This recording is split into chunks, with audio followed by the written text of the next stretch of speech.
Alright, welcome back. Yeah, we're finally back again, and with yet another episode of me doing nothing but talking about some albums I've been fucking with. And of course these videos are purely rap music, to those unaware, since that's my entire demographic. So I'm not gonna talk about anything that's too out of the ordinary. In the midst of KSI coming back to dropping music, y'all know I had to come through for the boys and talk about that real music. Alright, let's get right into it with Osama's Flex music. Last time I spoke about Osama Season, and I fear that this man is not stopping anytime soon with dropping that good music. First off, the Future reference is just perfect for the cover here. And with this project, we see Osama experimenting a lot more with flows and instrumental choices. I mean, the clearest example of him having a lot of potential to really expand is the last song, Talking to a Ghost, with a slower rhythm and sort of an indie rock vibe. There are some distorted ass songs here, but also a lot of smooth songs where he's really got some catchy flows going, just surfing on these beautiful beats. There's also pop, which I can't believe people hated. Well, the beat sounds like SpongeBob.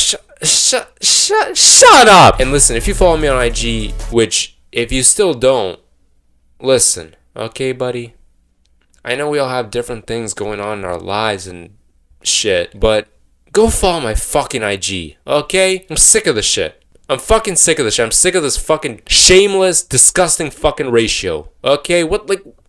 Get the fuck out. But yeah, you would know I do like to dabble in the purchasing of physical music. And I noticed they had the Flex Music CD on Amazon. Wanted to pick it up, fuck it, you know? But then saw that shit cost $30 and apparently it plays country music. I don't know how they managed to fuck it up this badly. But yeah, favorites on here are including the Flexor Deluxe version, right? Rehab, Flexor, Blonde, Trenches, Boss Up, Congrats, Pop. Fuck off, okay? That song's hard. The bass drops go retarded. And Talking to a Ghost. Next, I got Sex's legendary album, Beautiful Thugger Girls. Ooh wee. Before I talk about this shit, let's lay out the facts. You understand? Young Thug is in fact better than Future. That's it. Beautiful Thugger Girls is one freaky ass album. This is definitely Thug at his freak peak. This is basically Gooner music over some of the most ethereal beats ever made. But disregarding the freakiness and questionable bars, it has some of his best flows and vocal performances. Like, bro, feel it? Oh man, fuck out of here. But generally, it's just a beautiful album. Simple. I just hope it comes out on CD or vinyl again or fucking cassette or even on this cocksucking thing, okay? Just anything, just fucking anything. This album has a lot of personal songs, a lot of real ass songs, and possibly the greatest song ever made, Tomorrow Till Infinity. This shit over here, you understand, needs to be played at both my wedding and my funeral. Fuck it. My homie Zeneca perfectly described what this song does to you. Like, I can't imagine a realer statement than this. Yeah, that's it. Go listen to it if you haven't yet, unless you're recovering from a corn addiction. Then maybe stay away for a bit there, bud. Favorites here are Tomorrow Till Infinity, She Wanna Party, Daddy's Birthday, Relationship, You Said, fucking Beauty too, On Fire, Get High, Feel It, and Take Care. Like, it's crazy to think about how in 2017, Young Thug was, but then also made this album. Next, I gotta talk about this new Che record, Say So Says. Okay, so I first heard Che last year, thought he was cool, but the song that really got me hooked on his sound was Bay. Che's music is really just so refreshing. When I heard Bay, I thought to myself, I should hate this.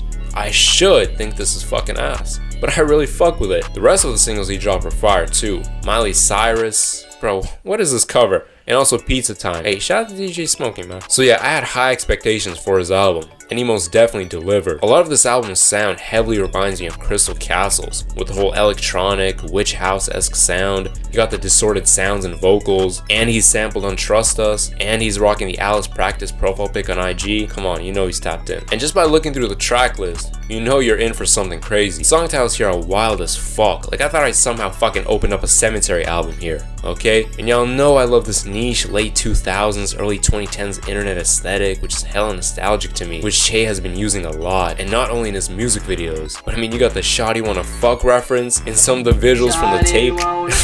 It's just these niche references like this I fuck with, man. But if you really think about it, Che was probably still learning how to walk when all these things he references in his videos were popping off on the internet. But yeah, good fucking music here. Favorites on here are I Rot, Pretend We're Sleeping, Get Naked, Hex on My Chest Is Going Down, Pissy Coffee, Schoolgirl Sashimi, Cut Off Your Hands, and my favorite color is red, of course. Y'all know I love a good fucking sample.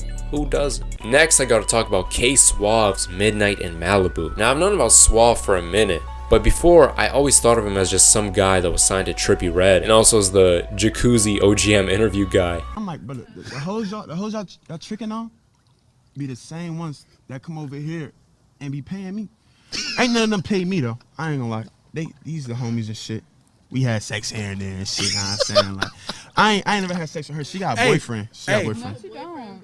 You ain't wait. And the dude that calls himself the Thought Slayer. The whole time he's just slaying Christian Rock. Down for him, but oh. But after giving this album a listen last year, I became a fan. Especially because of absolute beauties like Need for Speed and Amusement Park. This man makes such smooth, exquisite music, and this album provides the perfect demonstration of it. But yeah, transitioning from listening to any of these other guys I talk about to Suave is seamless. His sound will most definitely immediately click with you, especially with his endless repertoire of unique, catchy flows and elegant ass beats. Favorites here gotta be, of course, Need for Speed and Amusement Park. Just beautiful songs to start off the project, really just hook you into the whole experience. Then Besties 2, Pink Gucci Socks, Siberia, Old Me, 1 Minute, Flying, Snow, Falling Down, and Spoil. This is the type of music you listen to when you're standing on the balcony of your hotel room in a big city, smoking on a pack of fucking good old Newports, bud. Stop hitting it so hard.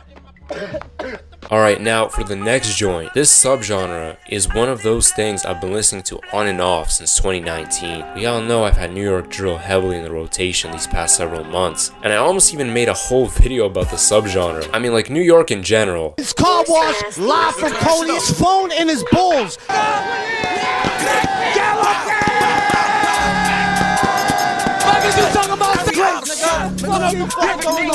Yo, Batman, when you go to the cookout, I hope everyone eat all the burgers and there's only hot dogs left. You dumbass fucking nigga, we outside. But his drill scene specifically is almost like a fucked up sitcom. Like, you got all these characters and organizations just coexisting. But yeah, these guys definitely aren't as relevant as they were back in 2020 to 2022. But you know how it goes. Some of them fell off and are now promoting Cash App scams on their stories. Some got shot, some got booked. Hey man. But yeah, with the amount I've been listening to them, I might just be paying for the entirety of their rent.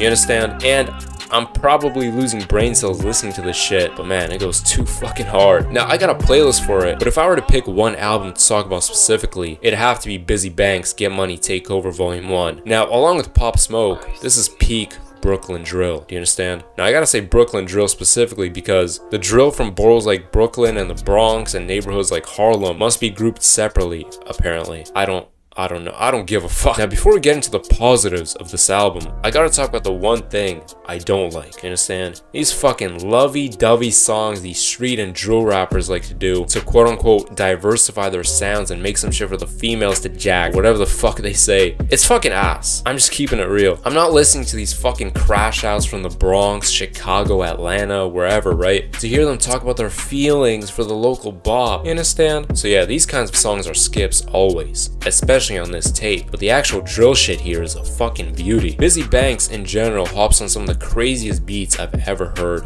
especially here, and drops some of the hardest verses I've ever heard from any of these street rappers. Like, any fucking idiot can get a hard beat, okay? But it's another thing to get on this beat and use it to its absolute full potential, which Busy does. Favorites here are everything besides the love songs, with an emphasis on movies, Swerve, Top 5, Quarantine Freestyle. Yeah, this is a 2020 album, okay? Also Neo, Don't Start Part 2, and Outro. So yeah, if I were asked who are the best drill rappers that are still worth listening to, that can still actually drop music, I'd definitely say Busy Banks, and I'd say Kenzo Balla too. They're like the only ones still going strong. Okay, now I gotta say this since I'm not about to waste my time making a video on a subgenre that pretty much fell off, and since we're talking about projects, this shit the label's doing with K-Flock is absolutely shameless. Like, I get that he had fuck all in the vault because he was too busy looking for the OIs, YGs, Drillies, whoever else DOA has beef with, and he was and he needs the money for lawyers and shit. But this fucking EP thing sounds like it was put together and mixed by his abuela. You understand? Alright bro, let's move on. Next I gotta talk about Sick Boy Raury, aka Black Kraye's Ballad of a Glime. Now the thing with Raury's music is that once it grows on you, you really can't stop listening, and that's exactly the case with this project. He's one of those rappers where the beats kind of don't matter that much, meaning that while he does hop on some pretty distinct beats, even hopping on a little bit of plug and B here, I often can't seem to recall them, but what I do remember perfectly are his flows. Also, the cover's like the definitive Black Kraye Goth Money Records aesthetic. So yeah, in my opinion, another great addition to Black Kraye's already rich discography. Favorites here are Gang Pop Shalaky Darkskin, Tommy Gun, Saudi, 4am and the Rich, G40, My Bad I Ain't Pick Up, I Was Going Through Some, Tracking Mud, Thuggin' in the Lobby, Masked Up Like Jason, We Slid Shit, In the Hills, and Yam Yafe. I've noticed that his newer music is definitely more upbeat and fast paced, while his older catalog definitely had more of a goth and slower vibe. To me, it's like old and new Kraye are two completely different artists sometimes, but obviously both are still Kraye, and it's great that even throughout all this time he's been rapping, he's still evolving and not just sticking to one sound forever like some of the other veterans in the shit. Speaking of rich discographies, two albums that recently had a lot in the rotation are Chief Keef's Almighty So and Back from the Dead. These two have always seemed like side A and side B. They just go perfectly hand in hand. The spooky ass beats on these tapes sounds like some shit from 80s and 90s slasher movies, you understand? Maybe the songs can even be used as background music to the world ending or some shit. Several years ago, before really getting to Sosa's music, I only used to listen to Finally Rich and Finito, and that would literally be the extent of my knowledge on Chief Keef. And I guess also the New Jersey Lore, 300, and She Think I'm Cute.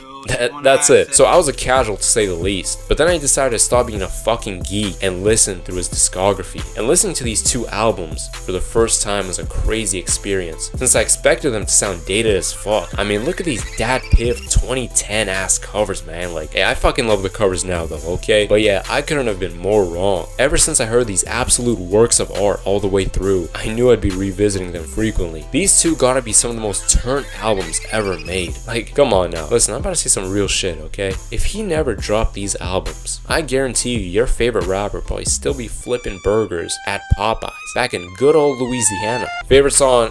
Matter of fact, all of these fucking songs just hit hard, okay? Don't make me fucking choose here. Alright, now I was going to talk about 3 more albums, including Jace's Reverence 2, Yeat's Lifestyle, and NBA Youngboy's Until I Return, but I went on for way too long talking about them, so I'll kind of just sum them up here. Reverence 2, music that'll make you levitate, flows beautifully without any songs feeling out of place. Lifestyle, easily digestible record, meaning all songs are unique and don't linger for too long. Crazy flows and production, mixing the Up To Me energy with the 2093 era sound. Until I Return, highly overlooked project in his discography, zero filler whatsoever, features some of his best songs from both the In Your Feels and Crash Out murder music sounds, amazing beats, flows, vocal performances, my favorite Youngboy record right now for sure. There you go fellas, thanks for watching.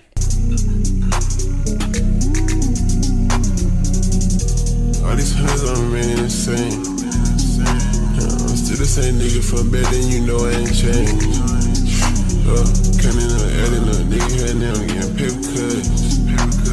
Running that shit through the money machine, I don't give a fuck.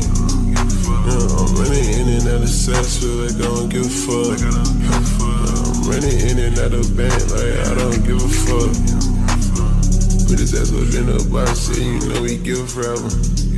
That's till the candle made it to the top, and you niggas be